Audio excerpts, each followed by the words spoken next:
We've been going through the churches of Revelation 2 and 3, but I'm going to take a little bit of a break today. We'll go back to dealing with the last three churches here in the future, but I want to take a little break and just shift gears a little bit, especially after last week. Last week was such a, looking at the church at Sardis was just sort of a discouraging message. Here's a dying church, although it's an important message because we have to make sure we're not dying Christians. We're not spiritually dying, and make sure that we're not as a congregation spiritually dying. And in what we're going through and the difficulties of the world that we live in right now, it would be easy for a church to die. People just to drift away. And we can't let that happen. What I'm going to talk about today sort of plays a little bit off of what Mr. Walker talked about, a little different approach here. Many of the lessons and the stories of the Bible can be very difficult for us to understand because they lived in such a different culture. I mean, I can't imagine what it would be to live in the first century or the time of Zechariah or the time of Moses and see somebody drive up in a car.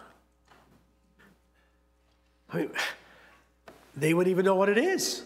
And they wouldn't understand it. And they would see it, it would just be strange. It would be some kind of miracle. Most people would think, oh, this is some kind of God or something that gets out of this vehicle. We take it for granted. But because of that, sometimes we can look at the Bible and miss what's actually being said because we don't understand the cultural context of which is being said.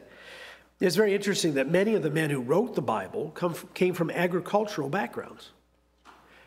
And even in the big cities of the day, whether it be clear back to Babylon or the time of the New Testament, people would have understood agricultural principles better than we do today. I mean, there are people that actually believe, if you ask them where does food come from, they think the grocery store, Publix or Kroger, and they have no idea how it gets there or how it's grown or how it's produced. And that's, that wasn't like at that time. Because even in the cities, people would have known something about agriculture. They understood where the butcher shops were. They understood that you grew food. So we're looking at the whole history of the Bible is a time when many people were involved in agriculture, and those who weren't would have understood agricultural principles. So there's a lot of things in the Bible that we wouldn't understand even if you were in agriculture today because it's different. They didn't have tractors. They didn't have machinery. How did they do things? There's an interesting statement made in Mark chapter 6. When you look at through the entire Bible, starting with Genesis all the way up to Revelation, actually, there's some references in there. There's references to lambs, sheep, and shepherds. And that's because in the Middle East, through all that history, the raising of sheep was a very important part of their lives. They got food. They got wool, which was one of the main ways of creating clothing, and it was part of their whole lifestyles. So being a shepherd and having sheep was important in a way that we don't understand, and it was part of their environment in a way that we don't understand. And because of that, we can miss all kinds of statements in the Scripture. And after this sermon, I hope you will become more aware every time you go through the Bible, references to sheep and shepherds and lambs and goats, because it's filled with it for a reason. And those people that they were talking to and writing to understood exactly what they were saying. But there's a statement here we can look at and miss completely in verse 34 of Mark chapter 6. And Jesus, when he came out, saw a great multitude. People were gathering to see him. And he says he was moved with compassion for them. Now, this is a very important statement. Jesus had not only this intellectual desire to teach them God's way, he was moved with a very strong emotion when he looked at all these people and he saw them. He saw their needs, but it's what Mark says. As he makes a comment on this, he says, because they were like sheep, not having a shepherd. So he began to teach them many things. Now, see, we read through that. A bunch of people came to Jesus. Jesus had compassion on them, and he started to teach them. But the important thing that Mark adds in here is because he saw them as sheep, and they didn't have a shepherd. They were sheep without a shepherd. One of those quoted passages in the Old Testament is Psalm 23. I've quoted Psalm 23 at funerals many, many times, and I've gone to many funerals in all different denominations, and Psalm 23 is read because it is so powerful and so moving. Unfortunately, it also can become a cliche. Back in 1970, there was a man who was a sheep herder. He'd actually lived in Australia and in South Africa. And his life is dedicated to raising sheep. And he read Psalm 23 and he wrote a book. A Shepherd Looks at Psalm 23. And he looked at the book, or looked at what David wrote, and he said, wow, as a shepherd, I understand the points he's making. What I want to do today is go through Psalm 23 and maybe get a different viewpoint of what this actually means, because it means something very important to you and me.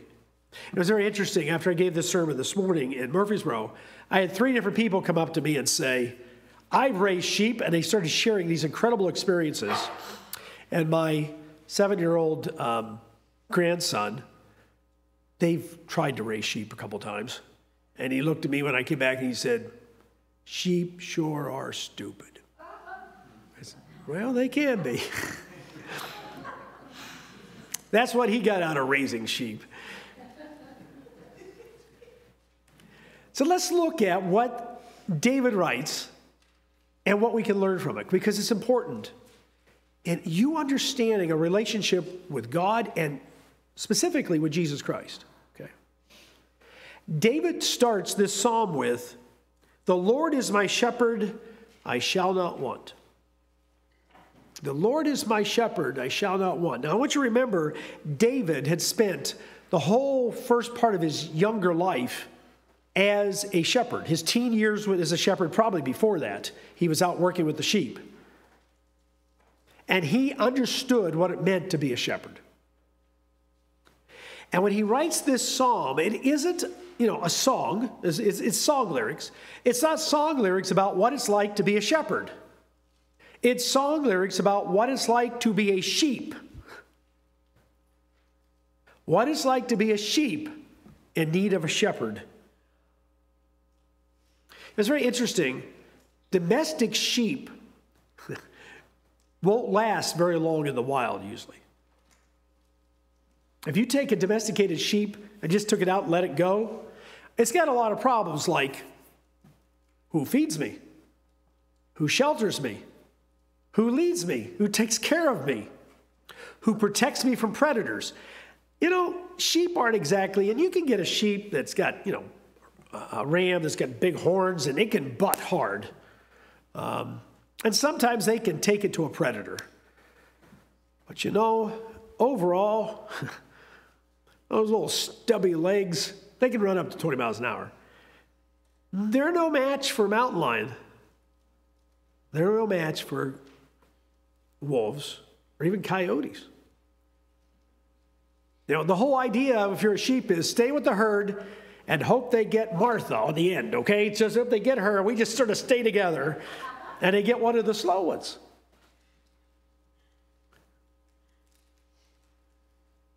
Sheep are owned by the shepherd. They're absolutely dependent on the shepherd. And you'll never understand Psalm 23 until you come to a realization that in this psalm, you're the sheep. In this psalm, you're the sheep. I'm the sheep. So everything it says about sheep here, and everything it says about the shepherd doing to them, is about God doing something with us because we're the sheep. And as my grandson said, They sure are stupid. So this is the heart and core of David's psalm. And I don't want you to be offended today, but yes, we're sheep. And when you understand that analogy, there's whole sections of the Bible that are going to make a whole lot more sense. If you get nothing else out of this sermon, understand this. You and I have certain control over our lives because of our responsibilities, right? You have a control over your house to take care of it. You have a certain control and responsibilities in your job. You have certain control, but most of us realize as you get older, you actually don't have near as much as control as you think. But we try to control what we can, right? You try to control what you can. But here's what you have to do to understand what it is to be a sheep. You have no ownership control. A sheep can't say to the shepherd, you know what? I'm going to go find me another shepherd. No, better off, I'm going to go live my life the way I want to. Goodbye. Now, goats will do that. Goats are a whole different breed of animal. But sheep can't do that by nature. Well, they can. We'll talk about that in a little bit. You'll get a rare sheep that does that.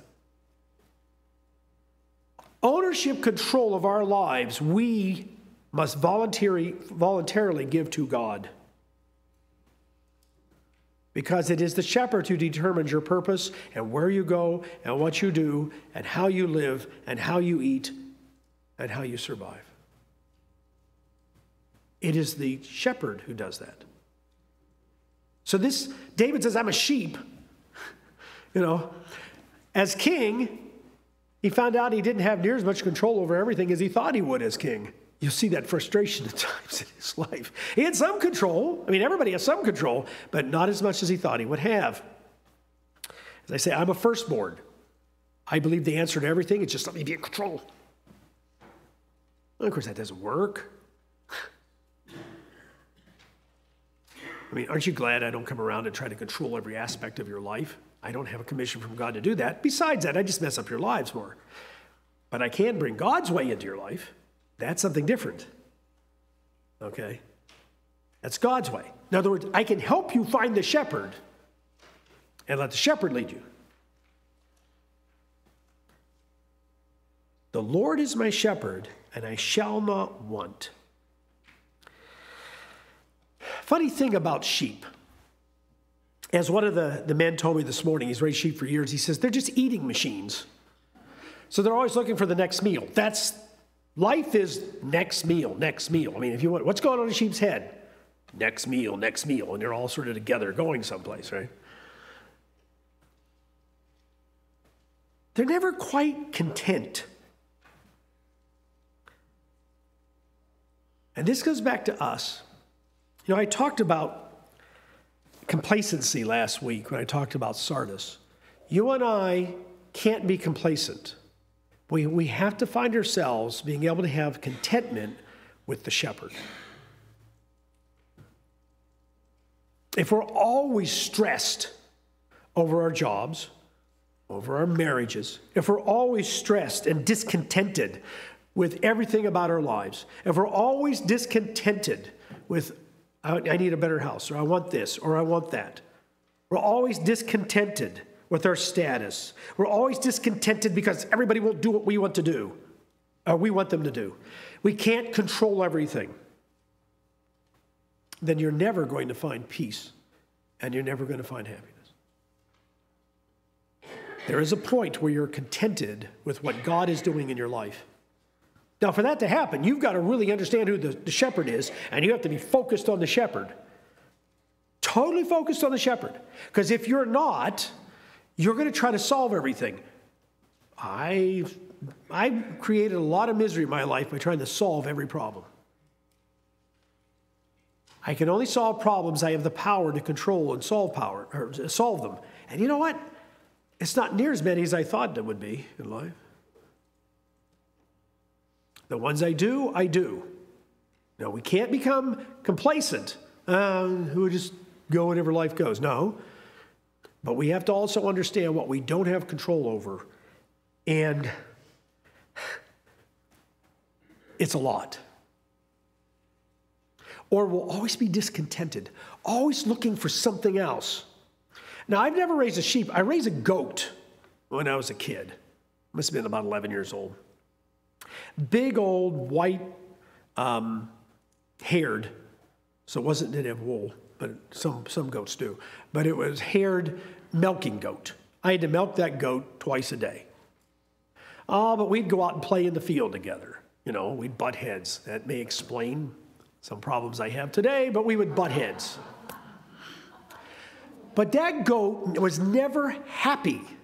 If you ever let her go, a huge field, she would wander around the field, eat a little bit, get out of the field, and eventually be in some neighbor's house half a mile away in their yard eating, never content, always on the move, always looking around. Oh, that looks better. That looks better. So what we had to do was chain her up.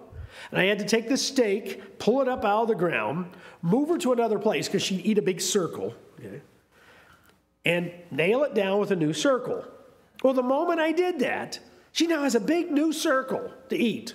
She'd go to the end of the rope and try to get away, or she'd try to stretch out to eat, beyond the circle. It was never enough. She was never happy. She was always discontented. She was so discontented at one time, I found a really nice grassy area, put it down, put the stake down, gave her plenty of room, came back later to milk her. She had got her head underneath, in between the slats of the fence, and was eating on the other side, got her head stuck and broke her neck. Her discontent led, I don't mean to make you all feel bad, but I was pretty devastated as a kid, but I understood what had happened. She never could be happy with whatever I gave her, wherever I took her, whatever food I gave her, it was never enough. Sheep can be like that sometimes. So it's important for us, I shall not want. Okay, the Lord is my shepherd. I can find contentment in that, David says, just like sheep do. But as a shepherd, he understood that. He makes me to lie down in green pastures. He leads me beside still waters. He makes me to lie down in green pastures. I'm going to read from a little bit here. I'm not going to read too much from Keller's book, because I thought this part was very interesting. Because now he's looking at David, and he said, and he's looking at all these passages in the Bible and says, I know what these mean as a shepherd. He says, the strange thing about sheep is that because of their very makeup, it is almost impossible for them to be made to lie down unless 4 requirements are met. He makes me to lie down. He says, you can't get sheep to lie down unless certain things happen. God helps us to lie down. Now, for that to happen, if we're like sheep, there's certain things we have to do too. Owing to their timidity, they refuse to lie down unless they are free from all fear. It doesn't take much to spook a sheep, okay? I mean, have you ever heard of anyone saying, oh yes, I was attacked by a ferocious sheep? It just doesn't happen, okay? Because of their social behavior within a flock, sheep will not lie down unless they are free from friction with other of their kind. I was thinking about a congregation here. We live right now in this crisis situation in the world. And I'm not a negative person, but I'm telling you right now, this crisis will simply be followed by another one. It'll be a different crisis, and then another one. And then that's the way life is. That's the way the world we live in is. Oh, can we just go back to 2019? We're never going back to 2019. Besides, for a lot of people, that was a crisis, just a different crisis. The bottom line is, if we're motivated by the outside fear all the time, and remember how fearful they must be, because how does a sheep fight 5 wolves? It can't. There's no way for it to protect itself. So therefore, it has to feel protected. It's amazing. That's why I have watched sheep get afraid, and they'll just crush each other. I hate to be the one in the middle. You think they're going to kill it. They're all crushed together, but it's the one that feels the safest, right? all crushed together. We can't let this fear as a congregation affect us. No, I mean, there's always a certain amount of fear, as I mentioned in the sermonette, always an amount of anxiety in life, but we can't be overwhelmed by it because our shepherd is there. We can't fight each other. You know as well as I do, anytime there is some open confrontation between two members of the congregation, pretty soon half the people know about it. And everybody's all upset. Right? Did you know? And I'll listen. Yeah. And what are you going to do about it? They're grown adults. They'll figure it out. Or they'll come to me and we'll talk about it. Just everybody calm down. I wish I had $1 for every time I've said in the last 9 months, just calm down. I wish I had $1 for every time my wife has said to me, just calm down. Right? Just calm down. The world, I don't have control over China.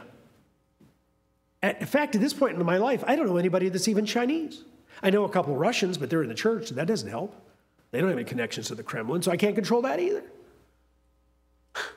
You see, we're worried about things we have no control over, but God does. God does. So let's get zeroed in on, I have a shepherd. It won't lie down if it's tormented by flies or parasites. In other words, if it has diseases, health problems, it won't lie down. It's hard for us to stay focused when we have health problems. And lastly, sheep will not lie down as long as they feel a need to find food. And that's all the time. I'm hungry, I'm hungry. That's what's going through their brains. I'm hungry, I'm hungry, I'm hungry. You know, where am I going to eat? So they have to feel fed.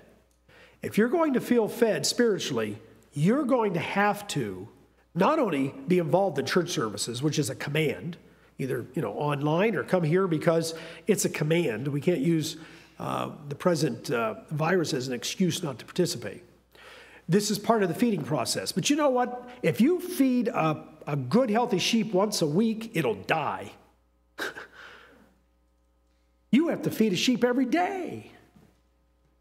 That means you have to be in your personal Bible study and prayer every day. You have to let the shepherd feed you. Do a study on sheep in the Bible. It's amazing. And then keep thinking, every time it's a sheep, that could be me. Okay? Be a sheep for a while. It is significant that to be at rest, there must be a definite sense of freedom from fear, tension, aggravation, and hunger. The unique aspect of the picture is that it is only the sheepman himself who can provide release from these anxieties. It all depends on the diligence of the owner, whether or not his flock is free from disturbing influences. It is the responsibility of our shepherd, if we follow the shepherd, to take care of these things. Because a church can be just as disrupted, or we on an individual basis can be just as disrupted as a sheep for those same 4 reasons. Look at Hebrews 13. Hebrews 13.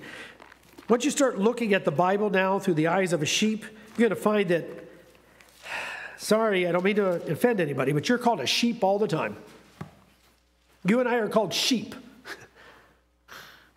Hebrews 13:20. Anyone here ever grow sheep, by the way? I mean, not grow sheep, but raise sheep? Oh, a few people raise sheep. Okay. They are fun to pet, Although you can get a sheep to bite you every once in a while. But anyways, most of them won't bite you. Hebrews 13, verse 20. Now may the God of peace, who brought up our Lord Jesus from the dead, that great shepherd of the sheep, through the blood of the everlasting covenant, make you complete in every good work to do his will, working in you what is well-pleasing in his sight, through Jesus Christ, to whom be the glory forever and ever. Amen. If we zero in our lives on this covenant God made with us at baptism, so that he will do in us every good work, and everything that is pleasing in his sight, in other words, our relationship with our shepherd is the single most important relationship in our lives. and the shepherd does the shepherding. The Lord is my shepherd. Remember, David starts with, I'm a sheep. I can only understand God as a dumb sheep, and then it makes sense. Instead of us trying to control, us trying to make everything work out just perfect, us trying to control the world around us. You know, I've known some people who deny the fact that coronavirus exists. Now, I don't know. There's a virus out there that we've had between the three churches, at least 20 people get it, maybe 25. And we've had 2 people that it was partial reason for their deaths. Something exists. But why would someone deny it exists? Fear. We got to control. Something's out of control. I got to figure out a way to control it. How do you control something you can't see? And even the scientists can't define. Different scientists define this, that, and the other. But it's pretty confusing, right? What this is pretty confusing. That's part of the problem. But then we zero in on the shepherd and my life with him and our lives as the flock. Sheep, domestic sheep don't survive in the wild, and they don't survive well alone. They have a herding instinct that is overwhelming to be part of a herd of other sheep. You know, they want to be a herd of lions. They want to be part of a herd of bears because they eat them. They want to be part of a herd of other sheep like them. Sheep do spook easily, and they stampede, and they don't even know why. One starts running, and they'll all run. Sort of like us, right? Someone has a crisis. You ever come up to somebody at church and they tell you some crisis happening in their life and they're all upset, and you go home and you're upset, so you tell your wife, now she's upset, she calls 3 other people. Pretty soon, 15 people are upset, and the original person went home and said, you know, I feel better, I got that off my chest, I'm okay. And now half the herd, it's just running. I understand, we all do that. We're sheep. We got to face it. Once we do, this gets a whole lot easier. We're just sheep. This is a story I might have told you. I know I've told individuals. I was at a radio broadcast once at a county fair. And we had a big trailer, you know, with a built-in studio behind me. And I used to love doing this. This was one of my favorite part of the job because I'd get this big long cord, you know, stuck into the inside that trailer was this big glass, and there was a studio in there, and people would love to come up and look in the studio. And I stand out there and just talk to people as they went by. And of course, they had turntables. We still had turntables back then. And so they'd play a song, and then, you know, the announcer makes some words, he'd give me the cue, and I'd talk to people. I'd bring people over and talk to them. It was sort of fun. I liked doing it. And one time I'm standing there, and all of a sudden I look up, and there's a flock. It's not a herd. There's a flock of sheep running at me. They had gotten out of the pen, and they were just running because they didn't know where they were going. They didn't know why they were running. They're just running, and I'm standing there. And I turned around, looked at the booth, and went like this, and the guys in the booth started to laugh and did this. And I turned around, and I said, this is rather unbelievable, but there's an entire flock of sheep that are just running wild. And they all told me later it was absolutely hilarious because I'm explaining, this flock of sheep, there must be 30 or 40 of them, they're running towards me. And they said, and then just time, all you can hear on the radio is bah, bah, because they're all running past me, and I'm standing there looking around like sheep running by. And I said, they're past, you know, they're gone. I don't know if I'd have fallen down and got trampled, they would have thought it was even funnier, but you know, you just wait for these moments in radio. Everybody lives for them, you know, except the guy that's standing out there. No one knows. They got out of the pen, and the first thing they did wasn't, they didn't meal around and say, hey, what are we doing out here? I don't know. Where do we go? Maybe we should go back in. They just started to run. They spook very easily. We do that. We spook easily. Until the shepherd comes along. One man told me this morning, he said, he lived by a man who had sheep, and the man would go out and give this strange call, and all the sheep would come up to him. That no matter where they were, they'd all come to him. He said, so he practiced and practiced and practiced. And he said he'd go out and do that exact same call, and they'd all just look up and ignore him. They knew he wasn't the one. They knew he wasn't their shepherd. And he said, I told him I could make the same call. And he said, nah, it's not just the call, it's who you are. They know that's not my owner. Why should I trust him? If we see God as our owner and Jesus Christ as his shepherd to take care of us, we know that voice. We know that voice. That's why in 1 Peter, and I go back to that scripture sometimes in my ministry to look at it, he says that the elders of the church are shepherds. He says, you're not lords over the people, you're shepherds over the people. So we know what shepherds do. You know what a shepherd does a lot of time?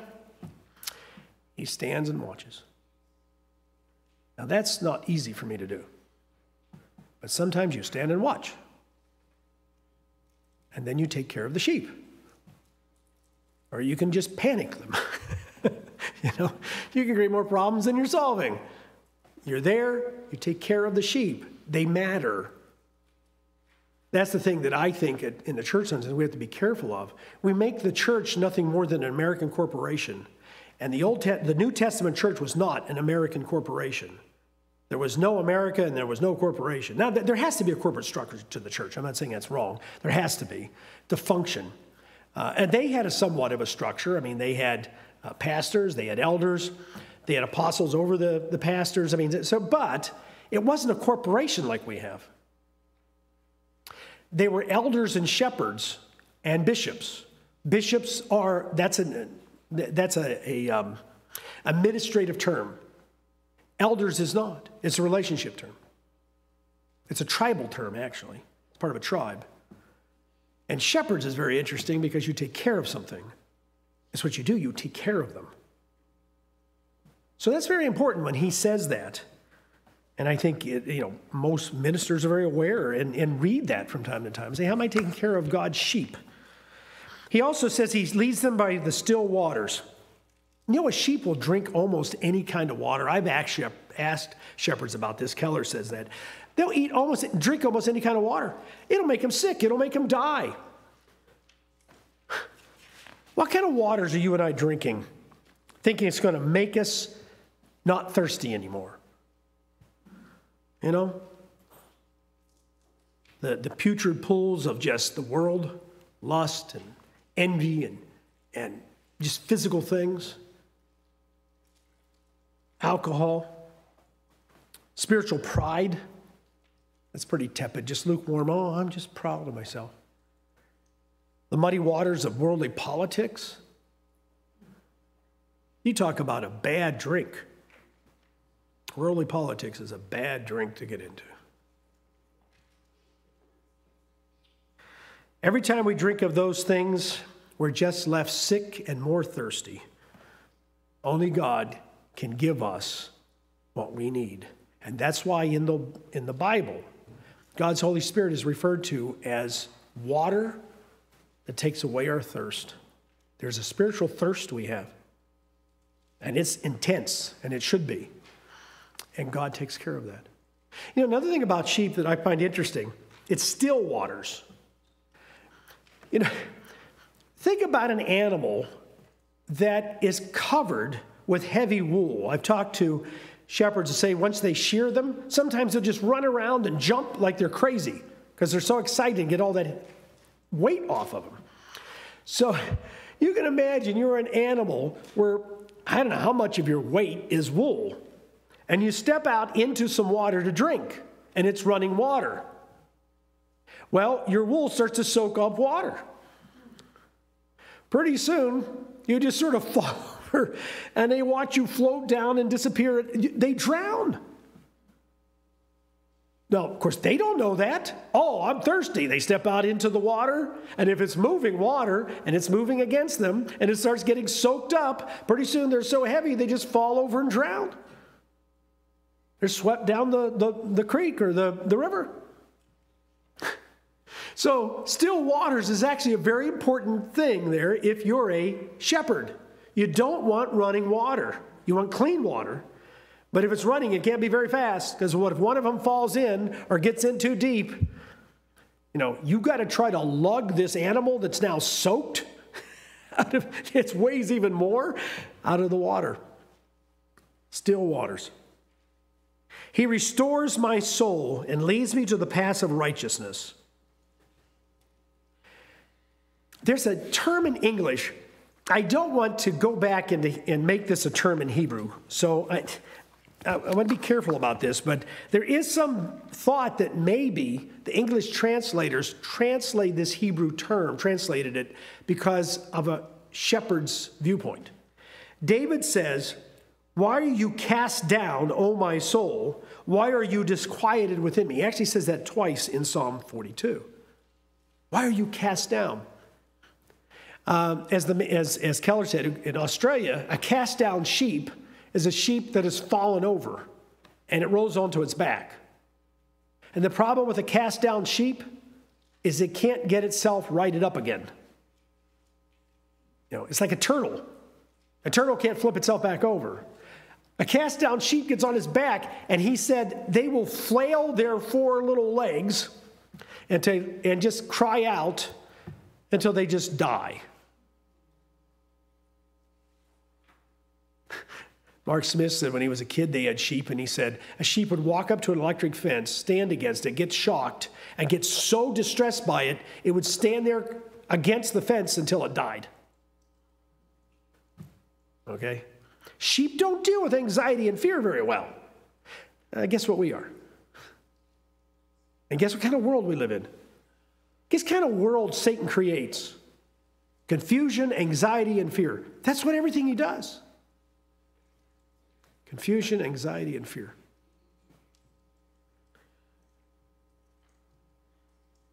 In fact, Keller says one time he had to leave on a trip, and he told his son he had one sheep that was pregnant, and multiple times a day, she would fall down, roll over on her back, and just lay there kicking. And he told him, "She'll die, but I will reward you if you save her." And his son had to go out multiple times every day, find her wherever she was, and flip her back over. And I think he gave him the two lambs that were born. I think she had twins, and he gave both of them to him. That was his reward. A cast down sheep. And David says, "My soul is cast down." Now, once again, did he mean that as a cast down sheep the way we use the English word? Probably not. But it fits so well. Inside, I'm on my back, flailing away, and I don't know what I'm going to do if somebody doesn't come flip me back over. And as a sheep, you will find, instead of trying to control every situation, you're going to find it comfortable to go to God and say, "I'm a cast down sheep." Look at Psalm 42. Psalm 42. I'm a cast down sheep. Until we are comfortable with going to God and saying that, we're always going to have a level of frustration. Psalm 42, verse 5. "Why are you cast down, O my soul?" So let's just use an English then word for that, meaning for that. Why are you on your back flipping around, just pumping all your limbs, unable to flip yourself over? "Oh, just give me time. Just give me time. I'll flip over." I don't know why I thought of this all of a sudden. How many of you have seen Shaun the Sheep? It's an English cartoon. Oh, a few of you have. Okay. I think it's funny, but it's English humor. So, Melissa, do you think it's funny? Oh, she does. Okay. Shaun the Sheep. My grandkids were into it a while back, so I'm not suggesting it because you probably won't think it's funny. But anyway, Shaun the Sheep. I could see Shaun the Sheep laying on its back, flailing away, trying to get up. "Why are you cast down, O my soul? Why are you disquieted within me? Hope in God, for I shall yet praise him for the help of" what? His countenance, God's presence. You and I, there are times we have to admit, I'm on my back, I'm flailing around, I've done everything I can do, I've tried to control this every way I can, and I can't. Would you please come put me on my feet again? There's a great humility in that. But if one thing about most sheep, they're humble. You have to be when anything can kill you.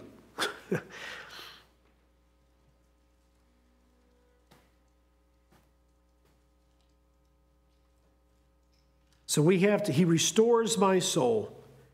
He picks us up when we're cast down. He leads me in the paths of righteousness. Now that's very interesting. Sheep will eat. They will literally eat the grass down to the nubs where it can't grow back. I mean, they'll just munch it down to nothing.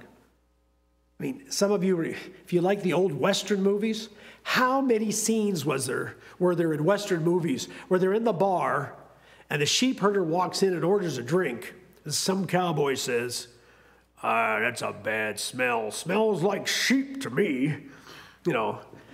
And 20 seconds later, you see 4 cowboys get up and you see them beat up and throw out the sheep herder into the street, right? Actually, they did hate each other. Cattle people did not want sheep coming in because they just eat everything. I remember when we were in Texas, there was a guy that rented out his herd of sheep to mow your lawn. You didn't have to mow your lawn for a long time after they ate your lawn. They just came along and ate everything. He loaded them up in a truck and he'd take them off.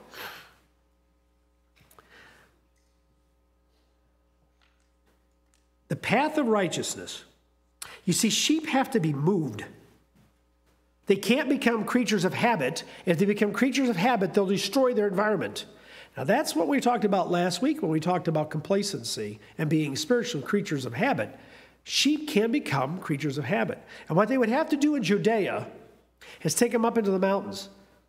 I talked to some men who live out west of the United States, and they said, there's still shepherds that take their sheep in the summertime up into the mountains. It's good grass, it's new grass, there's water. And then you bring them back down. But you have to know the paths, and the sheep have to follow you. So the paths of righteousness from a shepherd's viewpoint is David would have had to take his sheep up into the mountains every summer and stay up there with them for long periods of time alone. Maybe some family members show up, bring some food or whatever, but they could spend weeks and weeks up there alone and then bring them back down to the shelter of their house. That's what David did as a teenager. So some of you teenagers don't have it too bad. Being a shepherd was not easy. That's a great way to spend your summers. I was a shepherd, right? Had to take the sheep up into the mountains. So God has to lead us. Our spiritual lives are not just standing still. You may live physically in the same place your whole life, but that's not what the spiritual life is. It's following the shepherd wherever he takes us. It's following the shepherd wherever he takes us. And of course, one of the most famous parts of Psalm 23, yea, though I walk through the valley of the shadow of death, I will fear no evil. I will fear no evil. Your rod and your staff, they comfort me. The shepherd had 2 instruments. Both of those instruments you will see today if you look up on YouTube or on just images of shepherds in Africa. You will find pictures of still in Africa today where there's shepherds that have 2 things. One thing that looks like a club, the rod, and a staff, which is the shepherd's crook. It usually comes up and has a hook on the end. Okay. They were used for 2 different things. First of all, the rod was used to fight off predators. It was a weapon. You could use it to, a lot of times you'll see them, they have a big knob on the end. Sometimes, so you could pound a hyena or something. Well, they didn't have hyenas in Judea, but if you lived in Africa. So you could, hit a predator with it. It also was used as a counting tool. They would bring them into chutes and they would pass under the rod and be counted. What's interesting, you will find in the prophets, one place I can think of specifically is in Ezekiel, where God passes the sheep, the people of Israel, under his rod. Now, once again, what's that mean?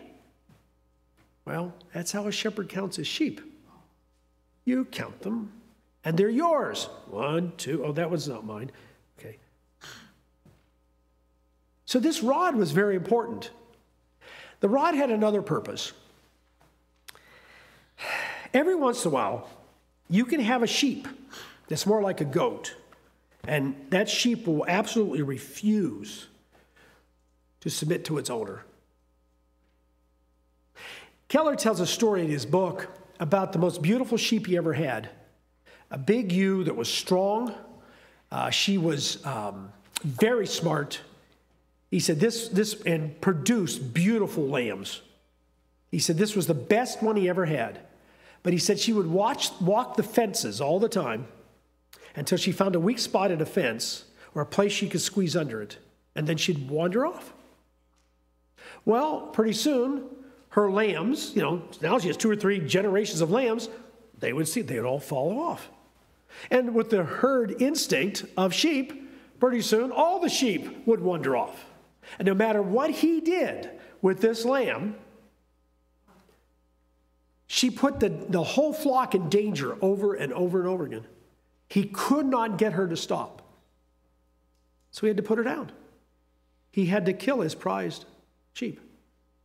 Sometimes the shepherd used the rod to smack one in the head. And if you hit one hard enough, you killed it.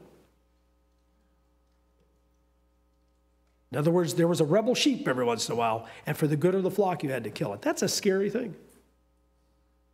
But that rod, you'll see Jesus has a rod, right? That rod is for counting, it's for different reasons. But one of them is to crack a rebel sheep in the head. Goats, that sheep is like a goat. And if you've ever been to a sales barn, they bring the sheep in little groups, and people bid for them.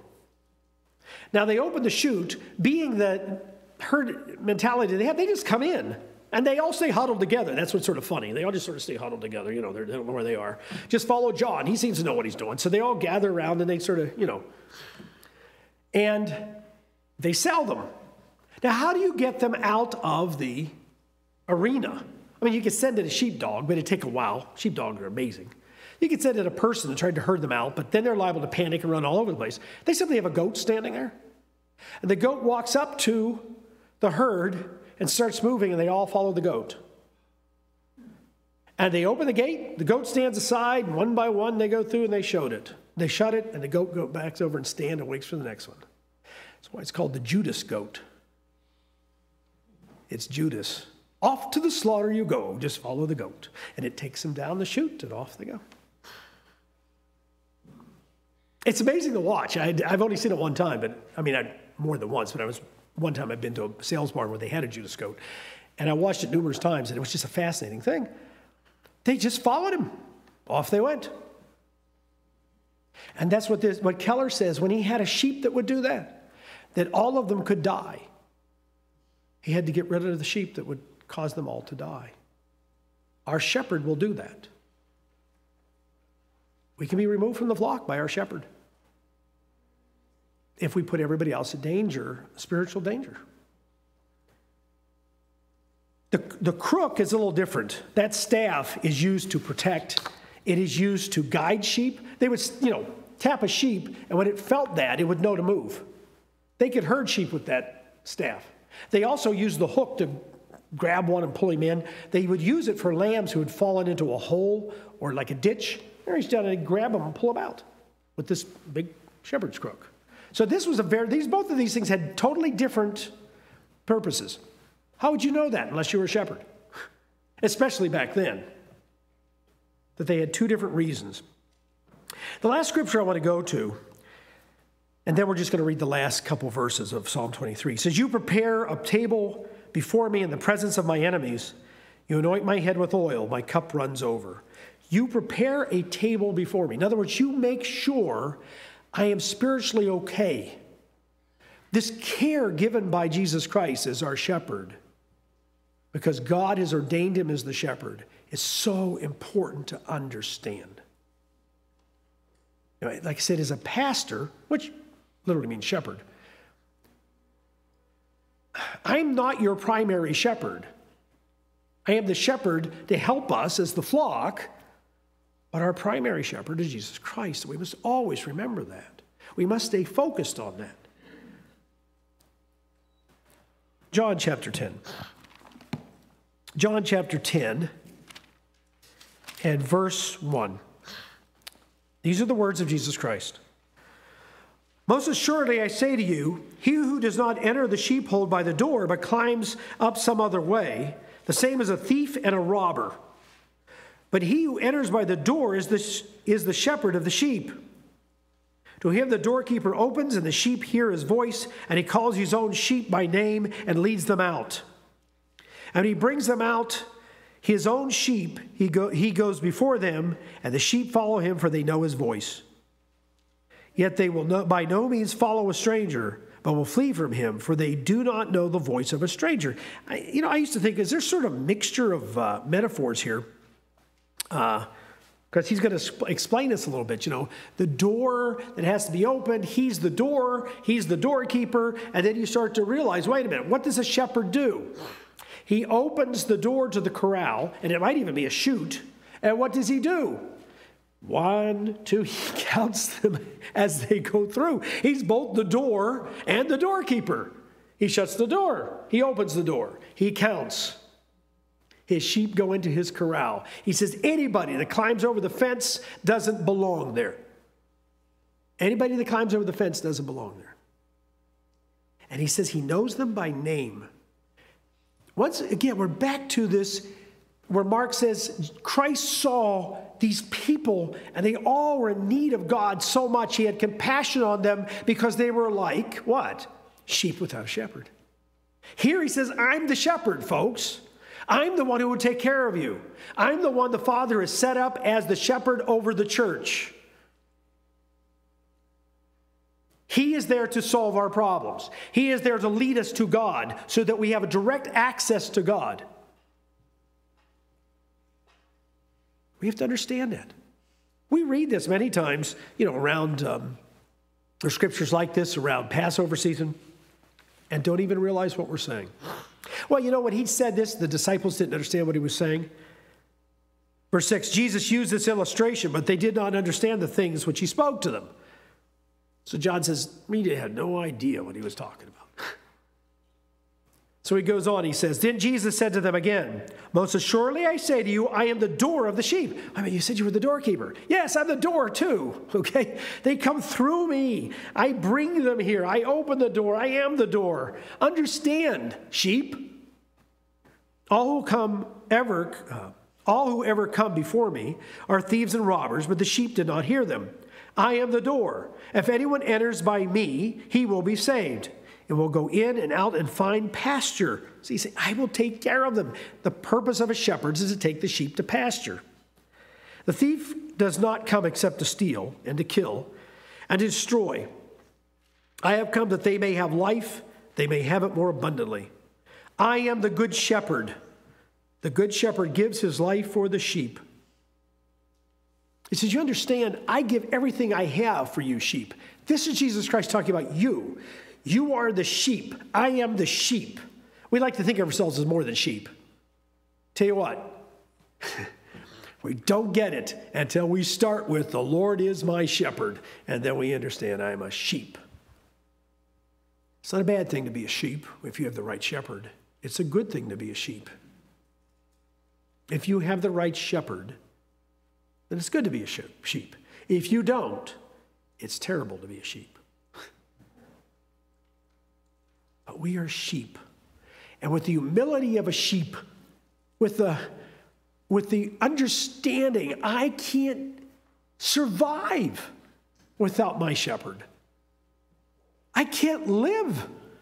I may exist, but I don't live. I live in fear and anxiety. I have no hope. I have nothing to eat. My wool gets bad. I get parasites. I am thirsty all the time. I'm eating terrible food. I'm sick all the time. This is what I am spiritually. But my shepherd doesn't. He takes me to something different. He takes care of me. We have to believe that. And I tell you what, the harder life is, the more you have to believe it. The more difficult it becomes, the more you have to believe it. That there is a shepherd taking care of you. He says again in verse 14, I am the good shepherd, and I know my sheep, and I am known by my own. As my Father knows me, even so I know the Father, and I lay down my life for the sheep. He goes on and says, and you're not the only flock. He's talking to them. He says, you're not the only flock. I'm going to have lots of flocks before this is over. This is a flock, part of a greater flock, part of a greater flock. And we don't know where all the flocks are and who all the flocks are. But you have to understand what you are. You're a sheep and you're part of a flock. By the way, there are no independent sheep that survive. I mean, just totally by themselves. You can't live very long by yourself as a sheep. It doesn't work that way. He says, you anoint my head with oil. We are anointed by God's Holy Spirit, which is symbolized by oil. Let's go to Psalm 23 now. I want to look at the last couple verses. Hopefully now, every time you start to read through the Bible and you see all kinds of analogies about sheep and shepherding and goats, which are not usually put in a very good light, and reasons. There's a reason for that. Psalm 23.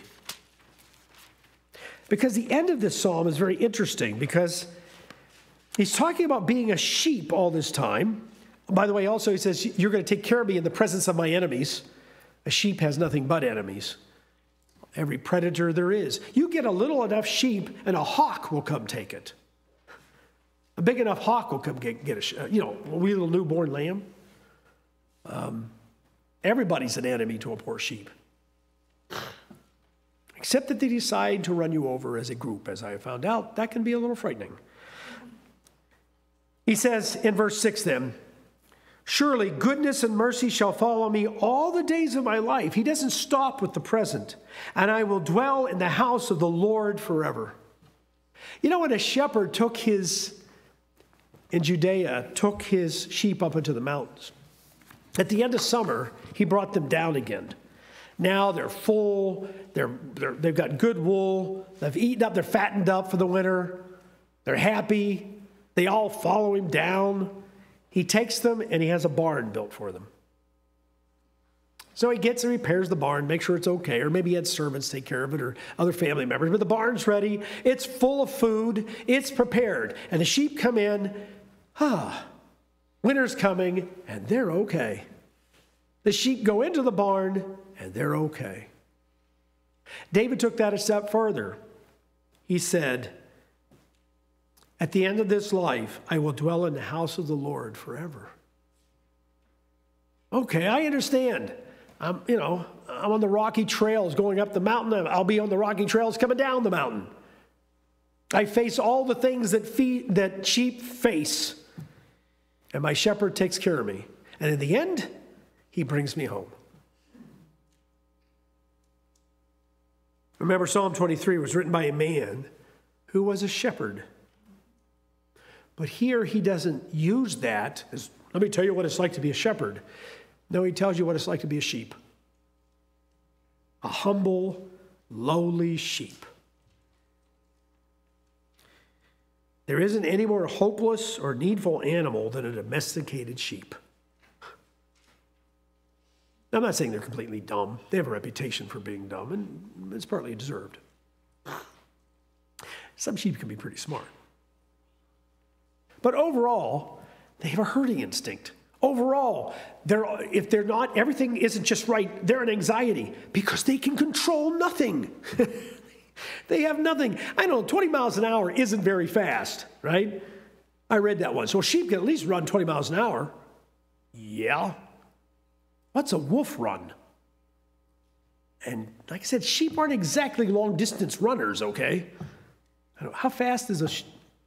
They can't outrun a wolf, can they? Didn't you raise sheep? They can't outrun a wolf? No, okay. Because I mean, you don't have much protection here. Send your big ram out there and try to butt one of them, you know. That's why there's no more rams left in the flock after a while. They sent the rams out to fight the wolves, and pretty soon there's no rams left. By the way, I might have mentioned this. I did it this morning. I can remember a rancher telling me that raised sheep in Texas that a domesticated dog could spend years living with sheep and, you know, just plays with them, they're fine. And then one day he kills one and he finds out they're so easy to kill and he'll start killing them. He said, sometimes you just have to shoot your dog. And he said, there's another strange thing about sheep. He said, mountain lions will come and, you know, kill an animal, a deer to eat it. They'll come in and kill animals to eat. Sometimes because the way sheep act, and I think what it is, you can drag one of them off and the others, instead of running away, just all sort of herd together again. He said, a mountain lion will kill a bunch of sheep just for the fun of it. It's interesting that Satan's called a lion. He takes the sheep just for the fun of it. Where are the sheep? So, every once in a while, when you feel like a sheep running around screaming in circles, not knowing what to do in life, start looking through the Bible with all the references to sheep and shepherding and God. Remember, you're a sheep.